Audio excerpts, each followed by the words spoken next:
Jasenovac je plod sljedeće jednačine. Inkvizicija, katolička inkvizicija iz 12. veka, plus nacizam, Hitlerov, jednako Jasenovac.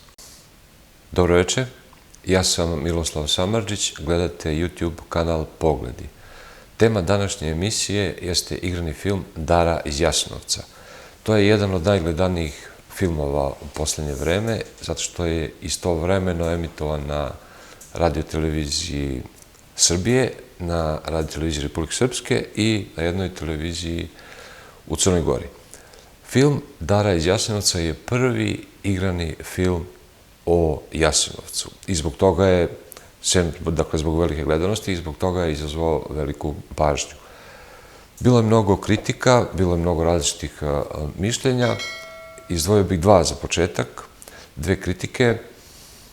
Komunisti su se oglasili i tvrdili na raznim mestima da u stvari ovo nije prvi igrani film o Jasenovcu, da su oni mnogo snimali filmova o zločinima nad Srbima, Jevrejima i Romima u NDH. Međutim, fakat je da ipak toga nije bilo. Ovo jeste nesumnjivo prvi igrani film o koncentracionom logoru Jasenovac i uopšte prvi film o hrvatskom genocidu nad Srbima u Drugom svetskom ratu. U vreme komunizma taj termin čak nije ni postojao, nego su to sve bile, po navodnicima, žrtve fašizma. Drugo, počeli su ponovo licitacije oko broja žrtava logora Jasenovac i ponovo su komunisti iskoristili priliku da kažu da su u njihovo dobu oni to izneli precizne cifre, 1.000.000 ubijenih u Jasenovcu, 1.700.000 ukupno žrtava. Te cifre naravno nisu tačne. Oni su naveli 1.700.000 žrtava Drugog svjetskog rata na prostoru Jugoslavije odmah posle rata zbog traženja ratne odštete, zbog suda u Nirnbergu i tako dalje.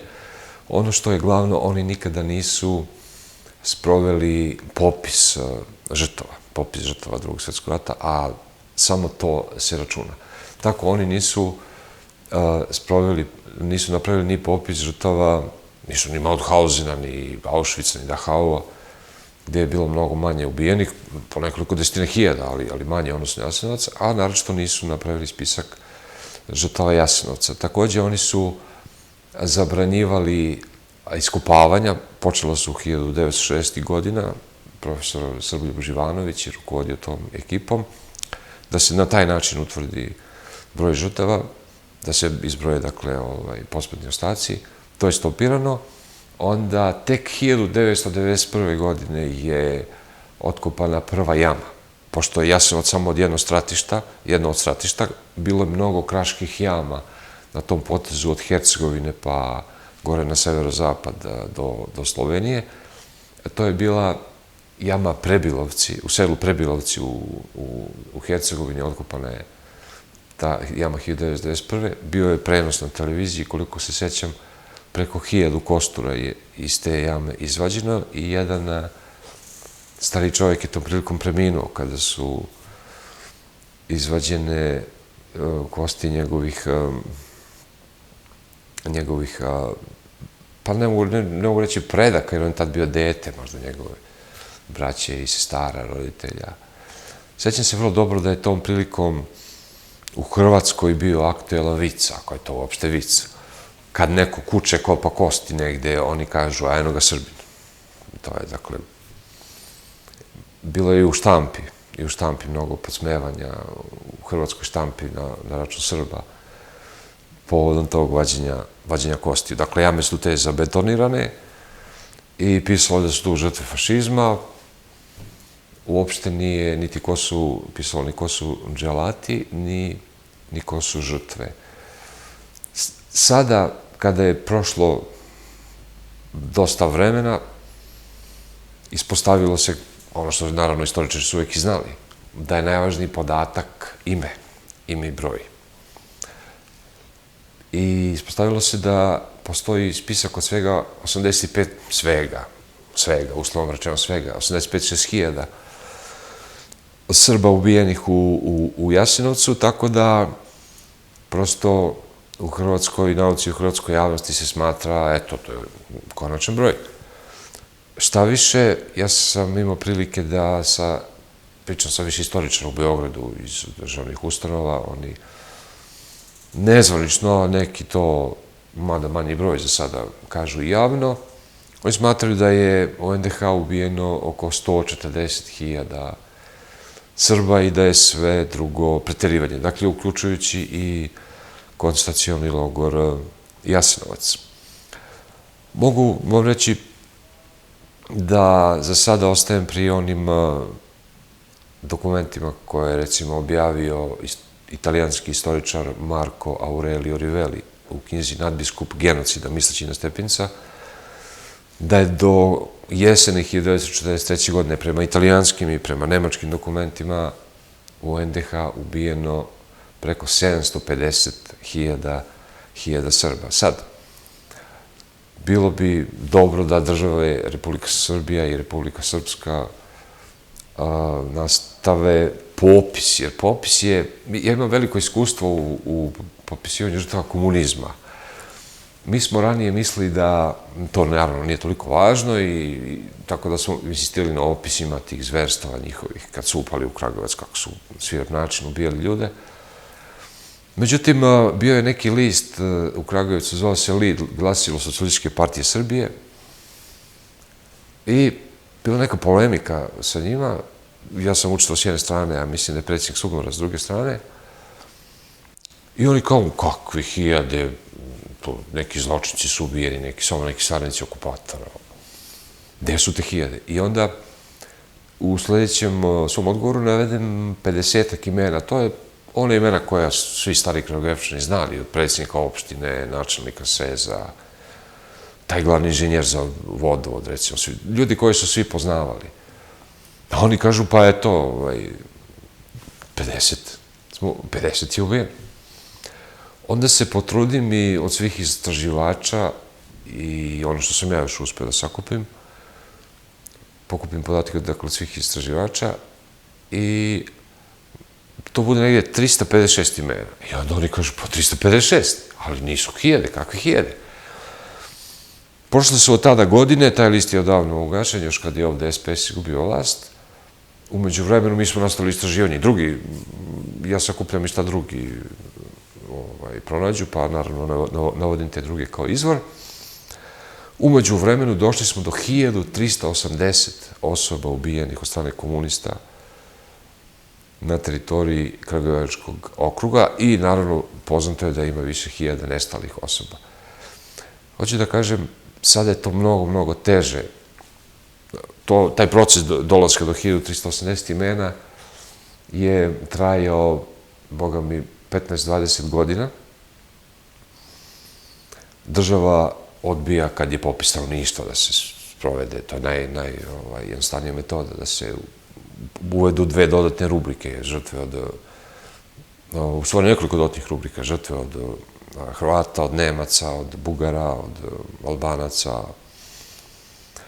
od komunista, zašto da ne, i od četnika, od svih u stvari, da se sve žrtve Drugog svjetskog rata popišu, to je jedini pravi način.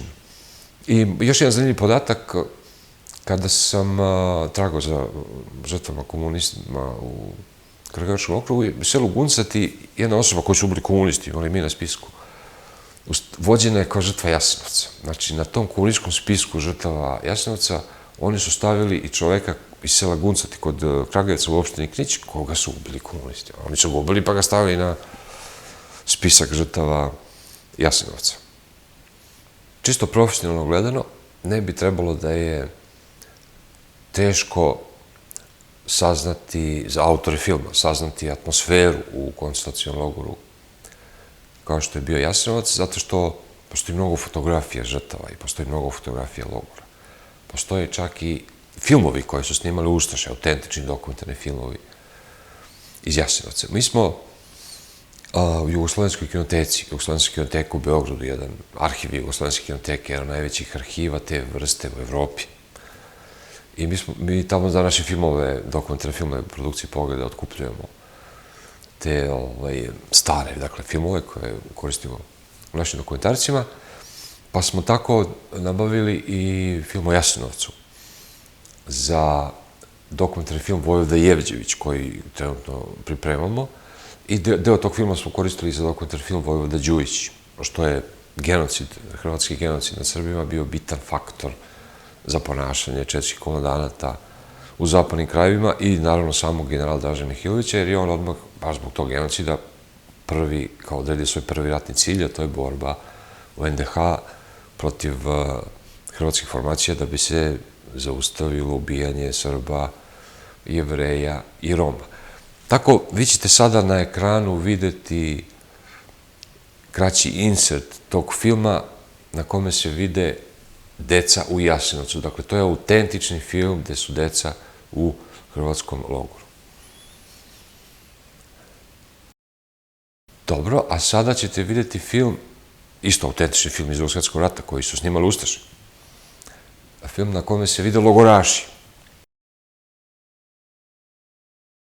E sad, šta je ono osnovno što se primeće kao razlika između realnih filmova, dokumentarnih filmova, autentičnih filmova i filma Dara iz Jasenovca? Naravno, deca u Jasenovcu su bila kostori, logoraši su bili kostori. To su logori, Jasenovac spada u logore smrti. Već posle 4-5 dana ljudi izgube drastično na težini, pošto ih ili ne hrane, ili im daju samo neku čorbu od repe. Dok u filmu Dara iz Jasenovca svi su buckasti. Nije bilo, dakle, buckastih logoraša. Ne može u koncentracionom logoru logoraš da bude buckast. Buckasta su deca u filmu, buckasti su odrasli u filmu. Vidimo takođe da u stvarnosti deca su spavala na senu, to je ciglana bila, u nekom uglu ciglane na senu, dok u filmu deca spavaju na bolničkim krevetima i dosta široko jedan krevet od drugog, to je dosta komotno. Sad, naravno, mnogo je teško postići taj autentični efekat. Potrebno je za casting tražiti glumce koji su ekstremno mršavi, pošto jedan je Christian Bale koji dođe do 40 kg telesne težine za potrebe neke uloge. Što se tiče dece, to je apsolutno nemoguće, to se rešava korišćenjem lutaka i filmske animacije da bi se postigao taj autentični utisak. Posebno ono što para uši u ovom filmu Dara iz Jasenovca jesu 3 scene, u 3 dela filma, 3 nezavisne scene, gde deca igraju fudbal u Jasenovcu. Da li možete zamisliti neki film o genocidu nad Jevrejima, o holokaustu u nekom koncentracionom logoru? Snimano je mnogo filmova o Jevrejima u Dachau, u Mauthausen, Auschwitzu, gde god. Da Jevreji igraju fudbal. Da logoraši igraju fudbal, u bankovom logoru. Mako je logoraši, nisu tamo bili samo Jevreji. Naravno da je nemoguće. Jer to nije moglo da se desi, pošto ljudi su bili na ivici života i nije im padalo na kraj pameti da igraju fudbal. Film je jezik simbola. Film govori simbolima. Te scene, i to čak 3, da deca igraju fudbal, nisu tu slučajno. Svaka scena je poruka autora gledalcima i javnosti. Šta može da bude scena poruke buckasta deca i igraju fudbal? Poruka je da to nije bilo tako strašno, tako masovno. To je, eto, deca su razdragana. Zašto u stvari, kako je moguće to da se desi da jedan takav logor smrti bude prikazan tako sa tim scenama? Kako je moguće da ono što vidimo u filmu Dara iz Jasenovca drastično odudara od onoga što vidimo u dokumentarnim filmovima iz Jasenovca? Počeo bih od prve scene, u stvari. Prva scena mnogo govori, ugodi u film, objašnjava.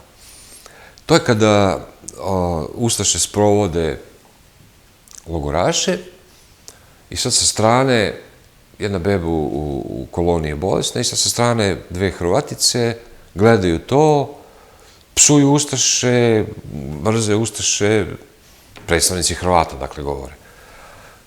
I spašavaju srpsku bebu. To je u startu, to su prvi minuti filma, izvinjenje Hrvatima.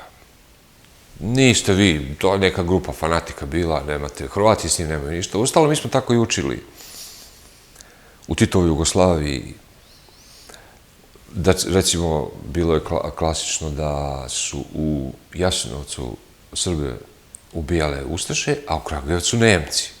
Dakle, ne tamo Hrvati, a ovamo Nemci, nego tamo Ustaše, a ovamo Nemci. Ako su Ustaše, to je jedan manji deo Hrvata koji je većina Hrvata osuđivala jer je podržavala NOP, Narodno-slovački pokret. Tako se tad učilo, tako se učilo u školi. Mislim da je mnogo realnije ono kako je Dimitrije Đorđević opisao Mauthausen. I reč je o bio je i beogradski ilegalac, ali omladinac četničkog štaba 501, eliti štab četnički, Dimitrije Đorđević. Posle rata emigrirao je i preživao je Mauthausen.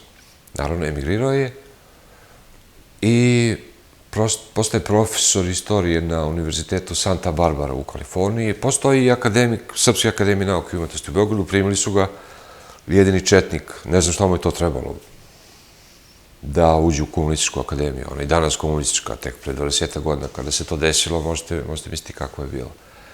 Dimitrije Đorđević, imamo i njegovu sliku, sada ćete na ekranu vidjeti njegovu sliku, iz rata. Dimitrije Đorđević je u svojim memoarima pod naslovom Ožiljci i opomene ostavio najbolji opis Mauthausena za koji sam čuo, koji sam vidio, koji sam pročitao.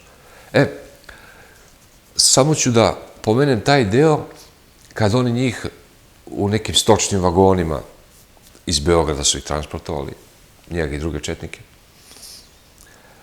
danima zatvoreni u stočnim vagonima. Već bez hrane, naravno, vode, izmučeni potpuno. I izlaze na železničku stanicu u Varoš Mauthausen. Taj gradić je, dakle, mora tu da se prođe kroz taj gradić, austrijski, u Alpima, pa da se dođe do logora Mauthausen. I Dimitrije Đorđević kaže, prolaze ulicama Mauthausena, vide te Austrijance, Austrijanke, oni njih vide takođe i posmatra ih i on je to posle kao istoričar došao od tog zaključka, ali kaže da je već tada video u njihovim pogledima da su oni znali, svi su znali šta se radi u Mauthausenu i da su svi odobravali to što se radi u Mauthausenu. I zato to je u stvari jedino realno objašnjenje, jer znamo da su oni masovno verovali Hitleru i onda kad su verovali Hitleru, odobravali su sve što je Hitler radio. I to je razlog što vi nemate sad film od onih bezbroj filmova koji su snimljeni o naci logorima, gde su stradali uglavnom, dakle, Jevreji, Sloveni, Poljaci. Nemate tamo izvinjenje Nemcima u nekoj sceni da ne, nisu to Nemci, nisu Nemci znali, nisu to podržavali, nisu to... To je neka manja grupa fanatika. Znate, u svakom narodu može da se nađe neka manja grupa fanatika da uradi masakr neki. Ali ne može to da radi godinama ako nema podršku sredine. Znači, ako nema kritičnu masu, ako nema u tom narodu, ne može to da radi godinama. I, naročito, ne može to da radi ako ta država svojim aparatom to ne isplanira, ne podrži, ne sprovede. Dakle, to je ono što nikad nije moglo da se kaže u socijalističkoj Jugoslaviji i to je ono što komunisti danas, eto, ne žele da kaže, nego film Dara iz Jasenovca od prvih scena, konkretno od prve scene odlazak u logor, prelazi na teren politike. Čim film pređe na teren politike, tu naravno strada umetnost. To više nije umetnost, to je neka vrsta propagande. Na drugi način rečeno, Predrag Antonijević, režiser filma, praktično se takmiči u filmu Dara iz Jasenovca sa Quentinom Tarantinom. Ovo je horor film Dara iz Jasenovca o masakru masakru jedne grupe fanatika, psihopata, nad nekim ljudima. To je, naravno, Antonijević u startu izgubio u tom takmičenju, jer je Quentin Tarantino u tome mnogo bolji. Postoji, dakle, ovaj film je pun eksplicitnih scena, ubistava. Postoji mnogo boljih načina da se neki jeziv utisak prikaže nego što su eksplicitne scene, ali za to je potrebno režisersko umeće da, znate, podsjetite se Hitchcockovih filmova ili mnogo. U teoriji filma može da bude škripa vrata, može da bude jači zvuk nego pucanj topa, kada se to naravno uradi kako treba. Zašto srpski komunisti se tako uporno drže tih mitova iz Titove Jugoslavije i zašto kriju da su Hrvati znali za zločin i da su odobravali zločin?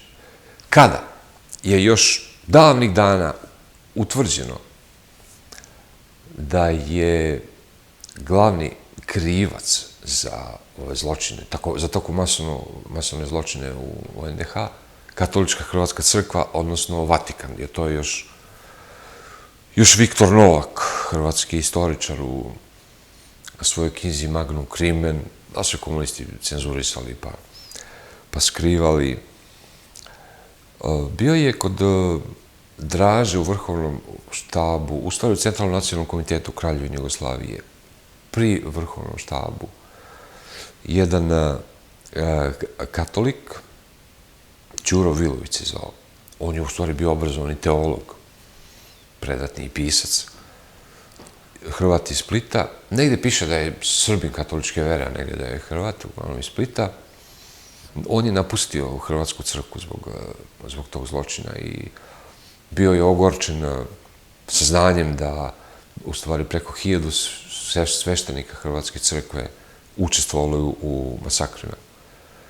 I on je predlagao da u budućoj federalnoj jedinici, srpskoj, u Kraljevini Jugoslaviji, ta srpska federalna jedinica bude zemlja bez katolika. Pošto je toliko bio ogorčen i smatrao da tu stvari nema leka. Jer Jasenovac je plod sledeće jednačine. Inkvizicija, katolička inkvizicija iz 12. veka, plus nacizam, Hitlerov, jednako Jasenovac. Stvar je o tome što je Vatikan vekovima stvarao mržnju kod Hrvata, kao najistočnijem katoličkom narodu u ovom delu sveta, prema pravoslavnima. Zbog tog njihovog pohoda na istok, zbog želje da prodru na istok. Oni su na svojim mapama pravoslavne zemlje označavali sa terra misionara, dakle, zemlje za misionarenje. Oni su pravoslavne smatrali šizmaticima, oni su pravoslavne dehumanizovali. I konkretno još 1596. taj Trindenski koncil Rimokatoličke crkve doneo je plan za katoličenje Rusa, Bugara i Srba. Zanimljivo je da je jedan, verovatno poslednji koncil, odnosno sabor Rimokatoličke crkve, održan od 1963. do 1965. poništio mnoge od tih odluka. Recimo, tada su dozvoljeni mešoviti brakovi. Nisu bili mogući do 1965. Taj jedan supružnik, ne katolik, moraju da pređe u katoličku veru da bi se venčao. Zato je, na primjer, Vuk Karadžić 1817. godine, pre nego što se venčao sa Anom Kraus u crkvi Svetog Roka u Beču, prvo postao katolik, pa onda se venčao. Pešao u katoličanstvo, dakle, pa se onda venčao. Onda te stvari oko misionaranja su popravili, ublažili ili možda i ukinuli. Nismo mi više njima terra misionara, nego formalno smo mi za njih druga hrišćanska crkva od 1965. godine. Sad, šta je to zanimljivo? Taj proces, ta reforma katoličke crkve najteže ide kod Hrvata. Mnogo lakše je, dakle, u Francuskoj, u Španiji koja je nekada bila simbol inkvizicije, ali baš kod Hrvata ide najteže. Zato što nešto što je stvarano vekovima ne može da se promeni ni za nekoliko godina, ni za nekoliko decenija. Dakle, ogromna mržnja je stvarana kod Hrvatima. Došlo je do ogromne zloupotrebe vere, religije, u doba kada su svi bili vernici, ili skoro svi, da kažem, bilo je nešto komunista. Među Hrvatima koji su bili ateisti, ali svi su bili vernici, svima je crkva bila lažna, a ta crkva ih je vekovima upućivala u jednom pravcu. I onda bilo je potrebno samo da se stvore uslovi, pa da ta inkvizicija izađe na videlo. Ti uslovi su, naravno, bili nacizam.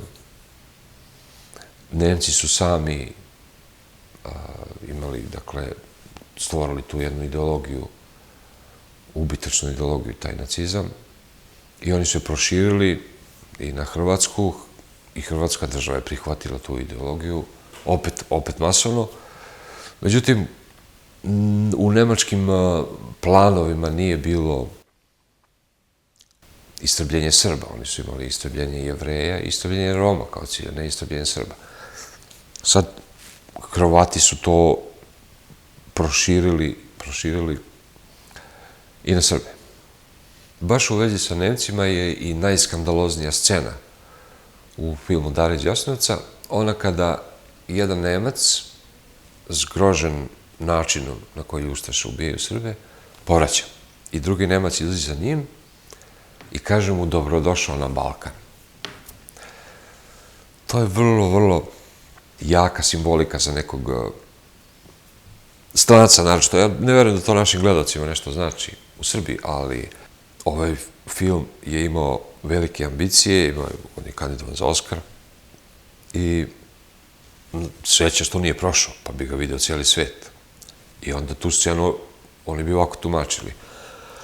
Znači, Nemci, odnosno nemački nacisti, koji su simbol u cijelom svetu za zločince, za najveće zločince, oni kažu da su na Balkanu, dakle, dobrodošli na Balkan, to znači da su na Balkanu svi zločinci. To znači da su na Balkanu svi jednaki zločinci, samo u tom trenutku se vidi jedan zločin, ali čim se tako kaže, to znači da su to svi zločinci. To je Balkan, mesto zločina, tu su ljudi zločinci, dobrodošli na Balkan, to znači. I ne da su svi zločinci, nego su svi veći zločinci od nacista koji su u percepciji zapadnog čoveka najveći zločinci na svetu. Dalje to znači da su Srbi veći zločinci od nacista. I to naravno se uklapa u postojeću propagandu o ratovima 1990. godine. Dakle, imamo veliku sreću što ovaj film ispao odmah još u prvom krugu. Odbacuje su ga komisije koje dodeljuju Oskar. Kad smo kod Oskara, pre 4 godine baš jedan film iz komšiluka koji se bavi genocidom iz Drugog svjetskog rata, holokaustom, Saulov sin, film, mađarski film, dobio Oskar za najbolji strani film. I ekipa Dara iz Jasenovca trebalo je, mislim da je nemoguće da nisu, trebalo je da pogleda taj film i da vidi gde je, da vidi šta se nagrađuje, zašto, da li uopšte ima šanse za Oskar s ovim. Odmah bi naravno da su realni bili ti ljudi, ne bi se ni prijavili za Oskar s ovim filmom. Kada su pogledali Saulov sin film, možda te ga nađete na internetu, ja mislim. I o svoj radi, vidjeli bi šta im tu ima da tražimo.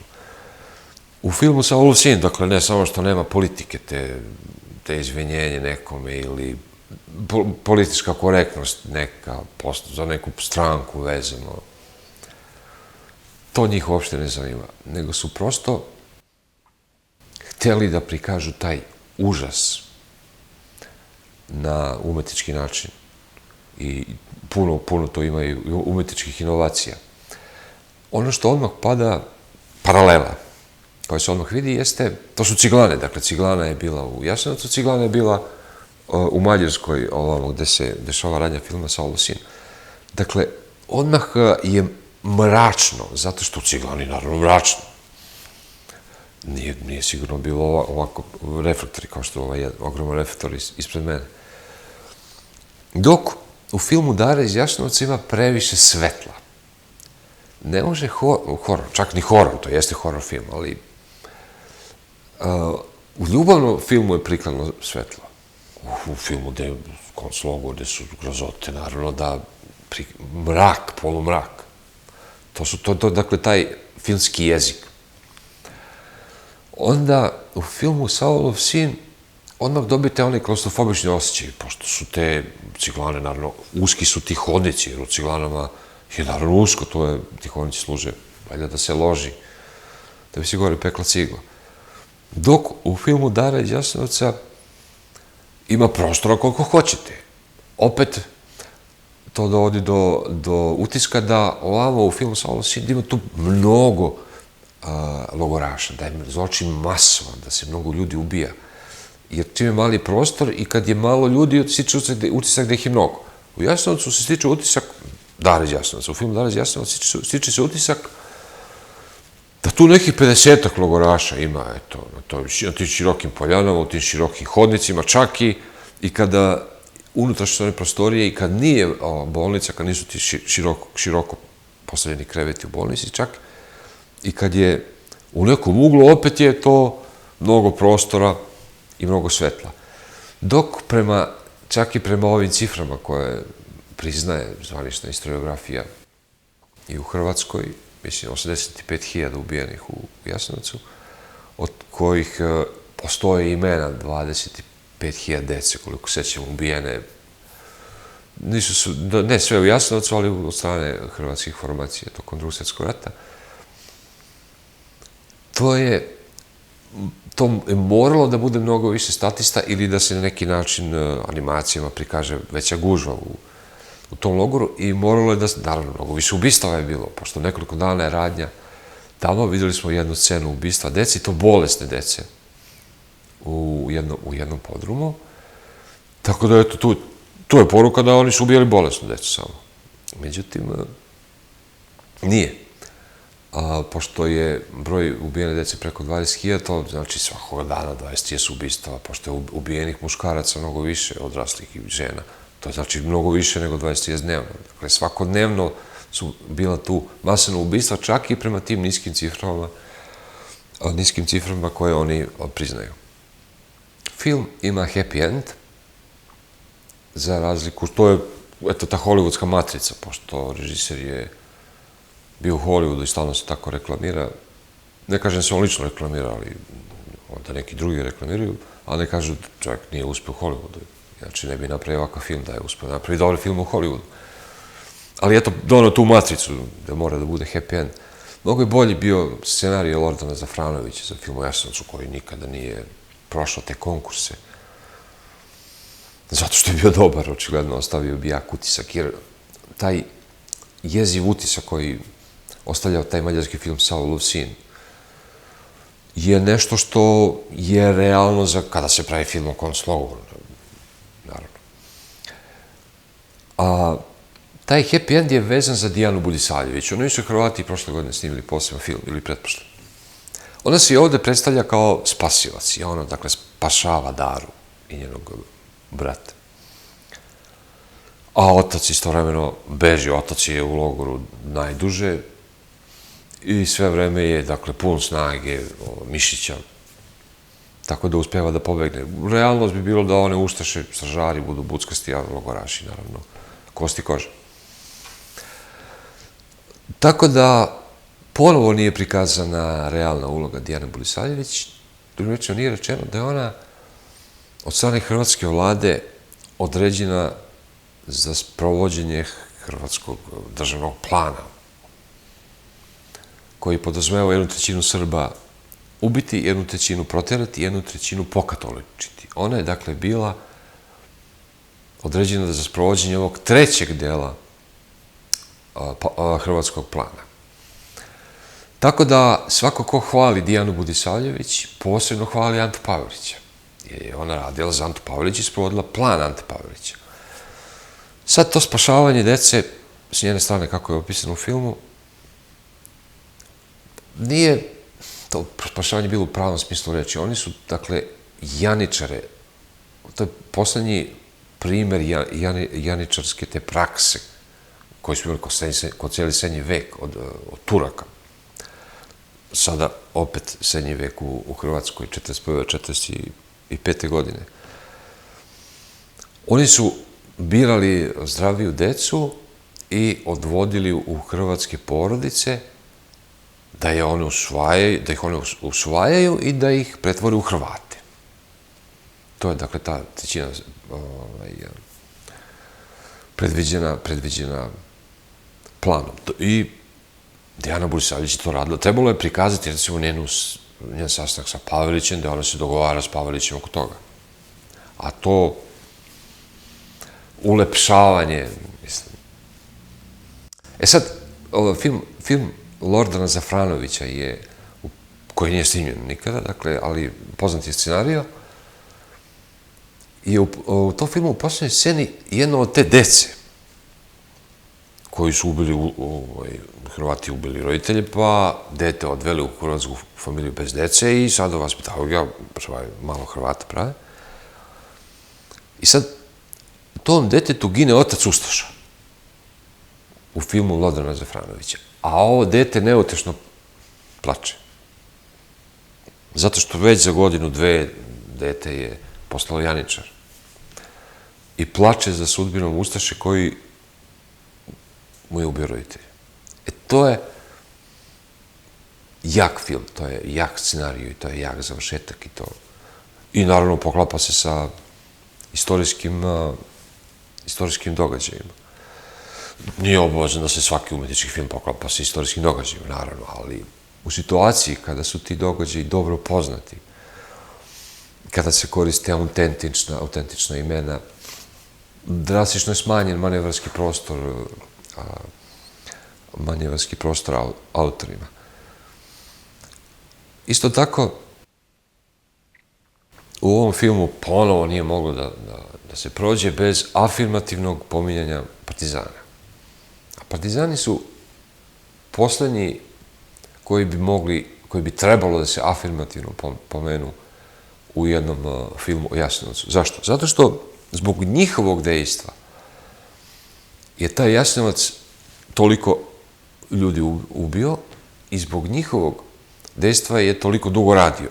Jer reč je o terenu Kozare, dakle, decu sa Kozare i porodice sa Kozare odvode i tako počinje film.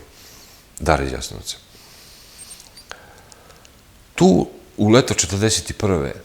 nije bilo komunista, nije bilo partizana, nego se srpski narod digao na ustanak u svim zapadnim krajevima, pod svojim tradicionalnim obeležjima, uključujući i kokard. Tek od jeseni Komunistička partija Hrvatske, dakle ne samo u Hrvatskoj, nego i u Bosni, u zapadnoj Bosni, osniva štabove i pod te štabove pokušava da potčini srpske ustaničke odrede. Nažalost, to njima uspeva u tim najzapadnijim srpskim krajevima, dakle Kozara, Grmeč, Banija, Kordun, Severna Lika. U zimu 1941. 1942. uprkos velikom otporu Srba, oni su preuzeli kontrolu. Komunistička partija Hrvatske je preuzela kontrolu nad ustanicima i stvorila partizane. U martu 1942. godine i na Kozari i dalje su ti ustanici, oni koji su vidjeli to, naravno, koji nisu htjeli da skidaju svoje tradicionalne obeležja i na kraju kraja državna obeležja, i dalje su bili popustljivi. Eto, tamo je velika opasnost od ustaša, da ne izivamo još jedan front, smirit će se možda komunisti, tako tražili su neko opravdanje da ne stupi u građanski rat. Međutim, komunisti njih napolu sledeće na Kozari. I tako dođe do podele i Kozara postane poslednji taj bastion komunizma gledano na istok. Sve do bugarske granice su dominirali četnici do kraja rata. Od Kozare do bugarske granice, odnosno od reke Vrbas. Onda formiraju, dakle, svoje jedinice tamo, na Kozari, i Nemci koji su započeli još u jesen 1941. godine svoje operacije protiv ustanika. Prva je bila Luk Save, napad na Cer protiv Četnika. To su posmatrali sve kao jednu akciju. Došli su, dakle, u junu 1942. godine na Kozaru. Srećna okolnost po komuniste bila je što su angažovali samo delove 718. divizije, to je divizija drugog poziva, dakle, i malog brojnog stanja, 10.000, pa deo od tih 10.000. Glavni operacije bile su Ustaše, bile okolo i Domobrana. I čisto teoretski i takvi kakvi su bili, komunisti su mogli da probiju Obruč i da izvedu narod iz Obruča na neku drugu planinu, kao što su to uradili četnici u operaciji Teufel, kada su ozrenski četnici opkoljen Ozren od strane Nemaca i Hrvata. Četnici probiju Obruč i sav narod na Konju planinu. Jer ne mogu te velike osovinske formacije, ne mogu one dugo da stoje po planinama. A naravno što ne mogu, kao što je slučaj Ozrena, oni su morali da, svugde su, kažem, bili četnici od Vrbasa do bugarske granice. Susedne planine Ozrenu su takođe bile četnici. Od Trebave pa na jug, pa na sever. Trebave na severu, na istok. I Nemci su morali da rasporede snage i prema tim drugim planinama. Dakle, njima to je teško jer njihova vojska nije gerila, njihova vojska je klasična koja zahteva veliko snabdevanje, to se rastegnu linije snabdevanja. I ne može velika vojska, recimo 10.000 vojnika, ne može da ostane na planini duže od 2, 3, 4, 5 dana. Bez velikih problema. I čak, kažem, i takvi kakvi su bili partizani, dakle, slabije borbene vrednosti od četnika, slabija obuka, manje, slabiji komandni kadar, mogli su da probiju Obruč, zato što je protiv njih bila ta divizija drugog poziva i Ustaše i Domobrani. Međutim, šta su oni uradili? Oni su, prvo, naravno, nisu poznavali situaciju, imali su lošu obaveštajnu službu, nisu znali šta se dešava, nisu znali planove neprijatelja, nisu znali na vreme da će doći do operacije na Kozari juna 1942. godine. Drugo, kad su saznali, nisu preduzeli potrebne mere. Oni su, dakle, nešto pre toga, najbolju jedinicu koju su napravili na Kozari, zvala se Prva krajiška brigada. Oni su nju poslali na jug, prema Glavaču, da čeka Tita, da bude obezbeđenje Titu u njegovom povlačenju iz Hercegovine, pošto je on pretrpeo poraz u bici na Gatu od strane četnika. Prvo su, dakle, potučeni u Crnoj Gori, pa u maju, po Hercegovini u junu, i oni su se povlačili gore. I sad, Prva krajiška brigada šalje se tamo. Kad su saznali, daleko od Kozare se šalje, kad su saznali komunisti da se Kozara opkoljava, oni nisu vratili Prvu krajišku brigadu. I nisu slali jedinici sa drugih planina. Oni samo u teoriji se hvale da su sve vreme bili mobilni, a četnici čuvali sve sela, a oni svugde išli po potrebi. Šta su drugo uradili? Oni su, sem te Prve krajiške brigade, osnovali proletarski udarni bataljon. Jedinicu koju su dali najbolje naoružanje koje su imali i najbolje preostale borce sa Kozare, Grmeča i iz Drvara. I poslali južno od Banja Luke, Borije se zove planina, tu je štab Radeta Radića, komandanta bosanskih četničkih odreda. Poslali, dakle, odabranu grupu partizana u rat protiv četnika. Sad, tim partizanima komandant je bio neki Zdravko Čelar, tom bataljonu, koji je bio Srbin. Međutim, 2 komesara su bili muslimani, ali svima je ustavala i Komunistička partija Hrvatske nadređena. I oni, kad su čuli da, oni su videli na licu mesta, pošto su bili blizu, da Nemci opkoljavaju Kozaru, oni nisu otišli tamo da traže način da se na tankom mestu probije Obruč, pošto je Kozara široka planina. I nisu oni imali dovoljno snaga da celu planinu drže čvrsto. I jedna udarna grupa od 400 odabranih boraca sa dosta automatskog naoružanja mogla je da stupi u kontakt s onima tamo, da se probije, se kreće levo, da su mogli da napravi brešu, da narod se izvuče iz Obruča. Oni to nisu uradili, nego neuspeo im je napad bio, naravno, na Radića, to je, u maju su prebačeni na 42. na teren Radića, on ih je odbacio početak juna, oni uočavaju opkoljavanje Kozare, ali se upućuju u suprotnom pravcu, dakle, na istočnu obalu reke Vrbas, da je planina Motajica, gde su četnici, nema partizana. Kažem, još jednom, Vrbas je granica, ovamo su partizani na zapadu, ovamo su četnici, već motečki četnici su već odmah iza Vrbasa desno. I taj bataljon, udarni bataljon, dolazi kod tih četnika, šalje Nikola Forka, pa je bio komandant. Još nije postojala brigada motečka, postojao je bataljon.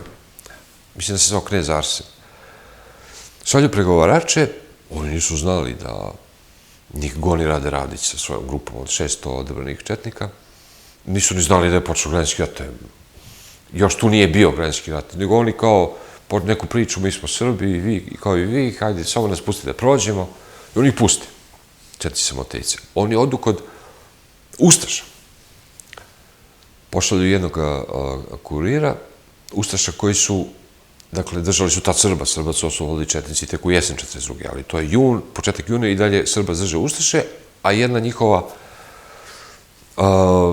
pa pojačan, nije četa, već je jedan njihov odred je bio ovamo u jednom selu južno od Srpca, gde su baš ti četnici Nikole Forkape opkolili te Ustaše. I kod tih Ustaša opkoljenih od strane četnika Nikole Forkape oni šalju delegata. Dešava se to da su se dogovorili da Ustaše se povlaču Srbac, partizani odlaze u to selo, uzimaju municiju, hranu koju su Ustaše ostavile i sutradan, to je bio, mislim, 8. jun 42. stiže ih Rade Radić i kritikuje Forku, kako nisi znao, što ih nisi zadržao. I stiže tu grupu i nanosi težak poraz tom proletenskom udarnom bataljonu, iako su ga, dakle, lečile Ustaše municijom i hranom. 113 partizana je poginulo, to je u jednoj bitci za jedan dan. I oni priznaju te gubitke, dakle, mogu biti samo veći, pošto prvim partizanskim izvorima su toliki gubici. Težak poraz su doživjeli od Radeta Radića, zarobljeni su ti glavni, komesar i komandant, taj Zdravko Čelar, koji je i dalje neki, kao narodni, ne znam baš dalje narodni, kako oni kažu, narodni heroji, ali po njemu se zovu neke ustanove. Osuđen na smrt bio vojni sud, osuđen na smrt i streljan i njegov jedan komesar musliman, a taj drugi musliman, Osman Karabegović, mislim da se zvao, jedan od glavnih komunista muslimana iz Bosne, pobegao je. Deo zarobljenih četnika tog udarnog bataljona, Sagramenča, Drvar, Kozara, ostaju četnicima do kraja rata, kad su im objasnili šta radite pod komandom tih Hrvata i muslimana, a oni ubijaju vaše familije. Deo odlazi, beži preko Save i zanimljivo je tamo da su ih domobrani primili i ima domobranski izveštaj. Oni se čude zašto su ti svi Hrvati iz tog udarnog proletarskog bataljona u domobranskim uniformama. Dakle, zato što su im negde neki domobrani, pošto je stalno ta saradnja postojala. Između NDH i KPH, nije dobro reći stalno, ali kad god su mogli, sarađivali su. I partizani koji su se zatekli u Obruču, to su bili, znači, drugorazredne jedinice, najbolje su poslate da čekaju Tita ili da uništavaju četnike. Neki otpor su pružili, ali uglavnom nisu pružili odsudni otpor i pobegli su. Partizani beže iz Obruča, civila ostavljaju 60.000. Srpski civila oni ostavljaju na Kozari. 60.000. I već na licu mesta Nemci su mnogo ubijali, takođe Ustaše. A ono što nije pobijeno na licu mesta, odvedeno je u Jasenovac i odatle skoro da niko nije ostao živ. Tako da, mračna je uloga komunista. Oni su oslabili srpski otpor prema NDH i oni su čak i u to vreme kada su nešto mogli da urade konkretno, da se spasi narod sa Kozare, čak i tada su postupali po direktivama svojih nadređenih Hrvata, a nisu štitili svoj narod. Takve operacije, kao što je ta na Kozari, pokušavali su, naravno, da izvedu na drugim planinama. Naveo sam samo planinu Ozno, ali još 42. Pokušavali su i na Motejci, oni bi uspeli da nije bilo četnika. Tamo gde nije bilo četnika, uspeli su. Tamo gde je bilo četnika, nisu mogli da uspeli. Dakle, da se vratim još jednom na početak i da pohvalim film zato što postoji, zato što je snimljen, zato što je prvi film o genocidu nad Srbima u NDH. I otprilike to je sve što bi u tom filmu moglo da se pohvali. Eto, nažalost, da ne pominjem filmsku muziku, evo da pohvalimo i filmsku muziku. Pohvalimo, bilo je nekoliko dobrih glumačkih uloga, ali opšti utisak je takav da imamo sreće što ovo nije prošlo u Hollywoodu, u tom slučaju bi ovo video cijeli svet. Nadamo se da će ovaj film biti, čim je prvi, dakle da će bude drugi, taj led je probijen, trebalo je 76 godina da komunisti dozvole, komunisti i njihove frakcije, moderne frakcije, neokomunističke, koje drže te budžete za snimanje filmova i uopšte za kulturu u Beogradu.